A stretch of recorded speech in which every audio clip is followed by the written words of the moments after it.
नमस्कार दोस्तों, राधे राधे, जय श्री कृष्ण। हर हर महादेव, देवों के देव महादेव सदा आप पर कृपा दृष्टि बनाए रखें।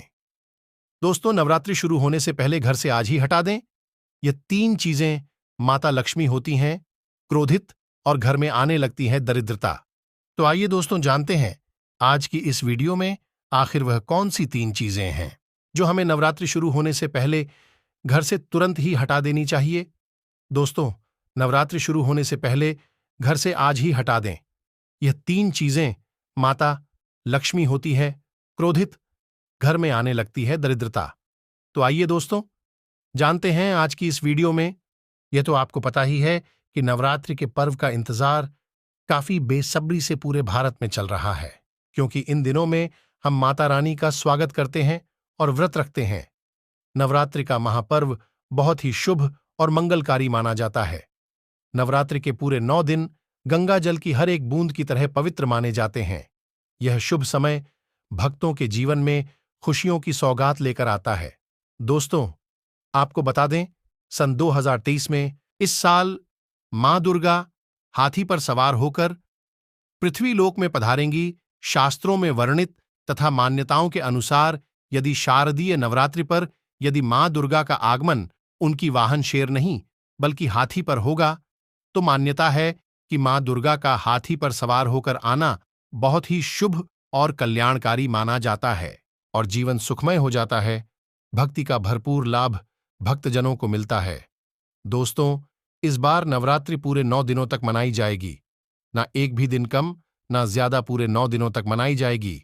मां शेरों वाली की विशेष रूप से पूजा आराधना की जाएगी। शारदीय नवरात्रि का महापर्व भी इस बार 2023 में 15 अक्टूबर से शुरू होकर 23 अक्टूबर सोमवार के दिन समाप्त होगी। ऐसे में शारदीय नवरात्रि पर मां दुर्गा की कृपा पाने के लिए कलश स्थापना का शुभ मुहूर्त है। 15 अक्टूबर को दिन में 11:44 से दोपहर 12:30 तक कलश स्थापना का शुभ मुहूर्त रहेगा। मुहूर्त में की गई पूजा बहुत ही शुभ मानी जाती है। इससे समस्त देवी देवताओं की कृपा प्राप्त होती है और पूजा पाठ का फल कई लाख गुना प्राप्त होता है। ऐसे में जो नवरात्र आने से पहले घर से ये चीजें हटा देता है, तो उसके घर में मां वैष्णो देवी का होगा आगमन, मां लक्ष्मी का होगा वास, मां शेरों वाली आपकी झोली खुशियों से भर देंगी। इसीलिए नवरात्र आने से पहले घर से ये चीजें फौरन हटा दें। दोस्तों, आज हम कुछ ऐसी ही गलतियों के बारे में जानेंगे जो यदि आपके घर में भी होती हैं तो मां लक्ष्मी कभी नहीं करती। ऐसे घर में प्रवेश, फिर चाहे आप कितनी ही पूजा पाठ कर लो, मां लक्ष्मी ऐसे घर में कभी नहीं आती। ऐसे घर से देवी देवता भी सदैव नाराज रहते हैं। दोस्तों, पूरी जानकारी के लिए इस वीडियो को अंत तक अवश्य देखें। सच्ची श्रद्धा से कमेंट बॉक्स में लिखें, हर हर महादेव, जय मां शेरों वाली। दोस्तों, मां के लिए एक लाइक तो बनता है। दोस्तों, सबसे पहले नवरात्रि के पहले मंदिर की अच्छी तरह से साफ सफाई कर ले।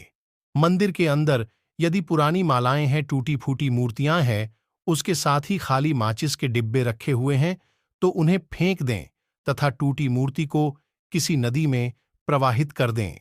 घर में छोटे बच्चों को नवरात्रि का व्रत नहीं रखना चाहिए। इससे उनकी जान को खतरा हो सकता है, क्योंकि इस व्रत में शरीर को अधिक शक्ति की जरूरत होती है। माता शेरों वाली की तस्वीर यदि कांच के फ्रेम की है और वो कांच हल्की सी भी यदि टूटी हुई हो, तो ऐसी कांच को बदलवा ले या ऐसी तस्वीर को जल में विसर्जित कर दें। टूटी मूर्ति की पूजा करने से, टूटी तस्वीर की पूजा करने से आपकी आस्था, व्रत आदि सब टूट जाता है। आपका व्रत खंडित हो जाता है। दोस्तों, नवरात्रि के 9 दिन बहुत ही पवित्र होते हैं। नवरात्र के इन 9 दिनों में आचार, विचार और घर को साफ सुथरा और पवित्र रखना अति आवश्यक है। इसलिए नवरात्रि के 9 दिनों में ब्रह्मचर्य का पालन किया जाता है और तामसिक भोजन ग्रहण नहीं किया जाता। नवरात्रि के 9 दिनों में माता रानी के इन दिनों में लोगों को प्याज, लहसुन, मांस, मदिरा और अंडे से दूर रहना चाहिए। अधिकतर भक्त इन नियमों का पालन भी करते हैं, किंतु वो एक गलती कर बैठते हैं। वो नवरात्रि के 9 दिनों में अपने घर इन चीजों को रख लेते हैं। ऐसा भूल कर भी नहीं करना चाहिए। भागवत पुराण के अनुसार नवरात्रि के 9 दिनों तक माता रानी अपने भक्तों के घर में वास करती है। यदि आप भी चाहते हैं कि माता रानी आपके घर में वास करें, तो आप अपने घर के वातावरण को पवित्र रखें और नवरात्रि शुरू होने से पहले ही अपने घर से प्याज, लहसुन, मीट, अंडा और मदिरा को बाहर निकाल दें और अपने घर को साफ रखें। इन वस्तुओं को घर से बाहर निकालने के पश्चात अपने घर में गंगा जल का छिड़काव अवश्य करें। भगवत गीता में भगवान कृष्ण कहते हैं, बगैर गंगा जल छिड़काव कोई भी मंगल कार्य सफल नहीं माना जाता। गंगा जल का छिड़काव स्वयं भगवत गीता में श्री कृष्ण ने बताया था। आपके घर में गंगा जल ना हो तो मार्केट से गौमूत्र ला सकते हैं और गौमूत्र लाकर आप गौमूत्र का अपने घर में छिड़काव करें। बस थोड़ा सा पानी में डाल लें, इससे आपका घर पवित्र हो जाएगा। घर में मौजूद नेगेटिव ऊर्जा भी नष्ट हो जाएगी और जिस घर में वातावरण पवित्र होता है और नकारात्मक ऊर्जा नहीं होती, वहां माता रानी का वास सदैव होता है। नवरात्रि के पहले आप अपने पूरे घर की अच्छी तरह से साफ सफाई कर ले। घर में जो भी फालतू सामान है, कटे पुराने कपड़े हैं, उन्हें बाहर निकाल दें। घर में बेकार पड़ा सामान नेगेटिव ऊर्जा लाता है, इसीलिए गंदगी बिल्कुल भी ना करें। धूप दीप जलाकर घर स्वच्छ रखें। दोस्तों, माता के आगमन के लिए घर का दरवाजा स्वच्छ होना चाहिए। इससे माता आकर्षित होती है और घर के द्वार में प्रवेश करती है। मां के आगमन के लिए द्वार को फूलों से सजाना चाहिए। दोस्तों, कई लोग ऐसे हैं जो माता रानी की चौकी कागज बिछाकर बनाते हैं, जो कि बिल्कुल गलत माना गया है। माता की चौकी के लिए आप नीचे लाल कपड़ा ही बिछाएं। काला कपड़ा और सफेद कपड़ा भूलकर भी नहीं बिछाना चाहिए और ध्यान रखें, लाल कपड़ा ही होना चाहिए। दोस्तों, यदि आपके घर में देवी देवताओं की खंडित मूर्तियां या फटा हुआ चित्र यदि हो, तो उसे किसी पवित्र नदी में विसर्जित कर दीजिए, क्योंकि ऐसी मूर्ति और चित्र दुर्भाग्य लाती है। देवी देवताओं की खंडित मूर्ति की पूजा ना करें और ना ही उन्हें घर में रखें, क्योंकि उन्हें घर में रखना बुरा माना जाता है। दोस्तों, वहीं अधिकतर लोग अपनी छत पर या अपने घर के मुख्य दरवाजे के आसपास कबाड़ इकट्ठा कर देते हैं। ऐसा करना अशुभ माना जाता है। यदि आप अपने घर में घर के मुख्य दरवाजे पर या छत पर या फिर खासकर घर के उत्तर दिशा में कबाड़ इकट्ठा कर दिया है, नवरात्रि शुरू होने से पहले उस कबाड़ को घर से निकाल दें। दोस्तों, यदि आपके घर में कोई भी बंद घड़ी है, तो नवरात्रि शुरू होने से पहले उसे अपने घर से हटा दें और नई घड़ी ले आए या उसकी मरम्मत करवा लें। घड़ी को प्रगति का प्रतीक माना जाता है। बंद घड़ी समय से पीछे चलने वाली हमारी प्रगति में बाधा डालती है। इसीलिए नवरात्रि शुरू होने से पहले ही आप बंद घड़ी को घर से बाहर निकाल दें। दोस्तों, यदि आपके घर के मंदिर में किसी भी तरह का कोई फालतू सामान रखा है, जैसे कि सड़े गले फूल, अगरबत्ती, धूप बत्ती के डिब्बे या माचिस आदि के डिब्बे, या कोई भी खाली पैकेट मंदिर में ना रखें, या फिर कोई फटी पुरानी धार्मिक पुस्तक या भगवान की कोई भी पुराने कपड़े जो फट गए या मुकुटमाला जो खराब हो गई है, तो उन्हें आप जितना जल्दी हो सके अपने मंदिर से हटा दें। नवरात्रि से पहले आप अपने मंदिर की और मंदिर के आसपास की साफ सफाई अवश्य ही करें। कभी माता रानी की चौकी स्थापित करें। इसके साथ ही आप अपने धन रखने के स्थान की सफाई भी अवश्य करें, क्योंकि नवरात्रि के दौरान मां लक्ष्मी भी गृह प्रवेश करती है।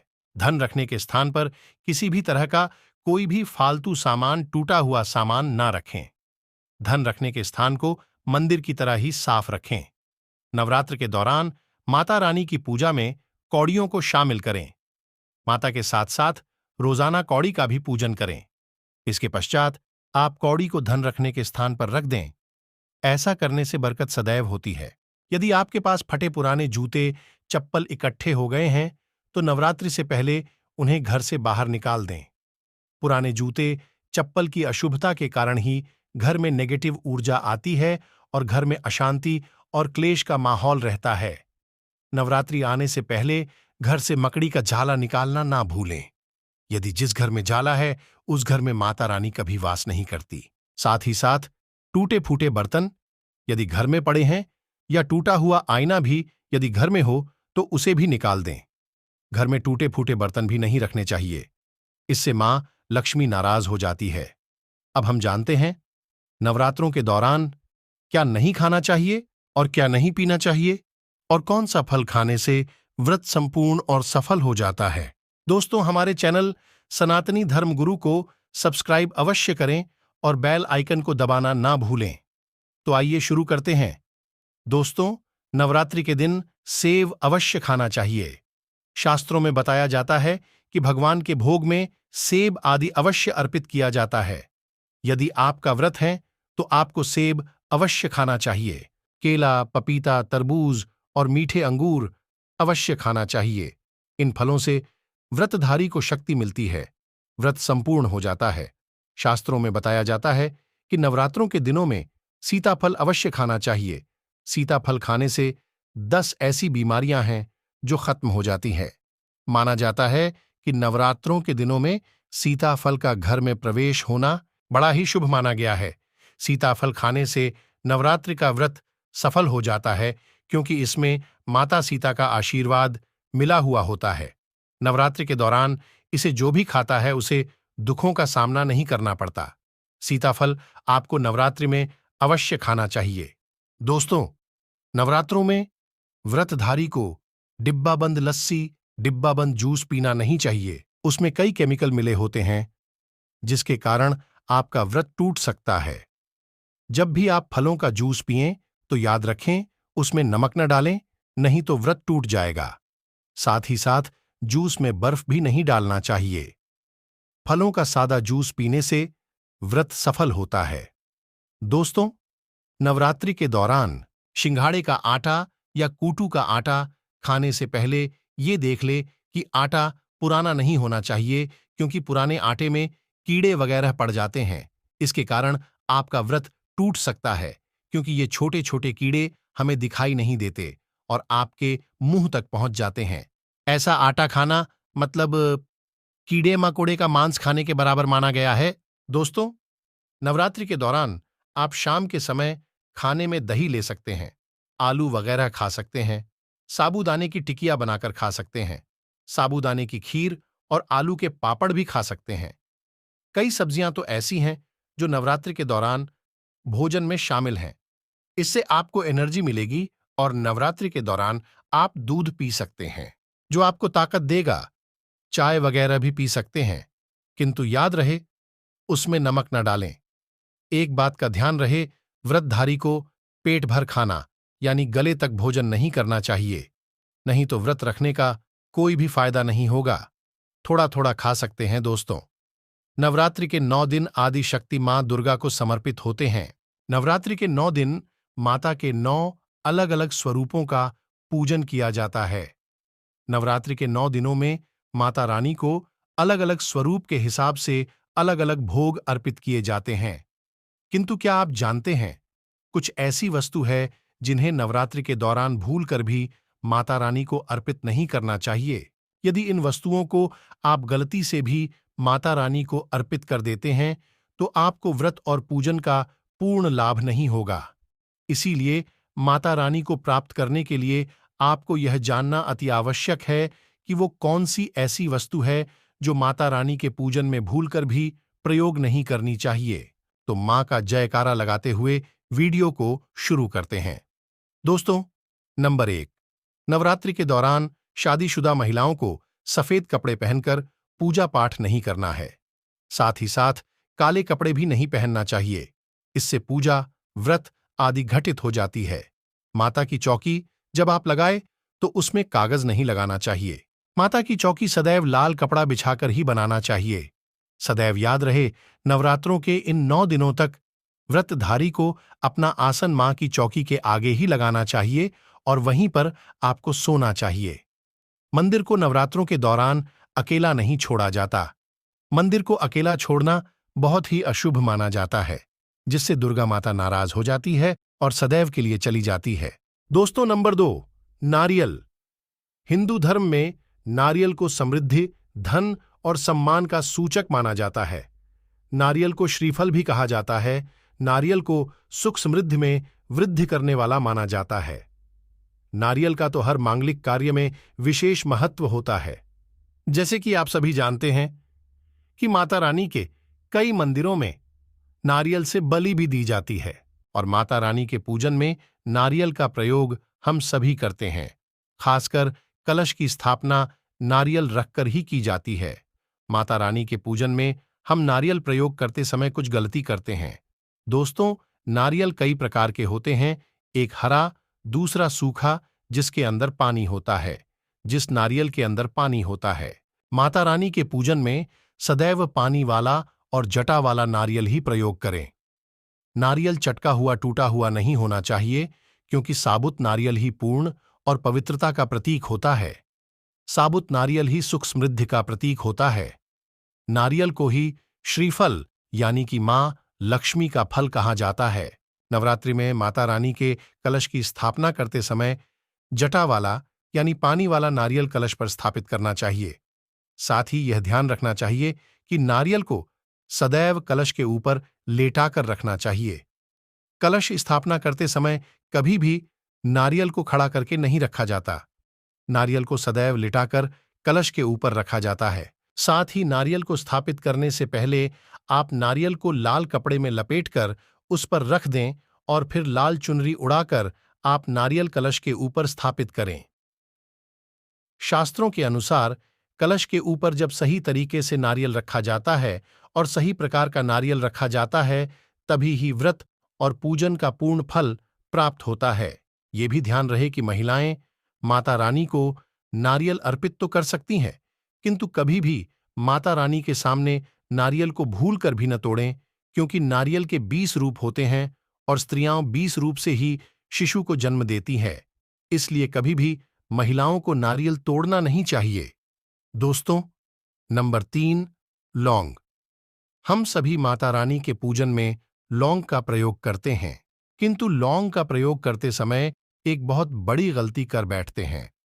सदैव ध्यान रखना चाहिए कि माता रानी को सदैव फूल वाली लौंग ही अर्पित करनी चाहिए। जिस लौंग के ऊपर फूल नहीं होता या फिर जिस लौंग के पीछे लकड़ी की डंडी नहीं होती, उसको आप माता रानी के पूजन में भूल कर भी प्रयोग ना करें। फूल वाली लौंग का ही पुण्य माना जाता है और माता रानी के पूजन में कोई भी अपूर्ण वस्तु, कोई भी खराब वस्तु या टूटे हुए अक्षत्य प्रयोग नहीं करने चाहिए।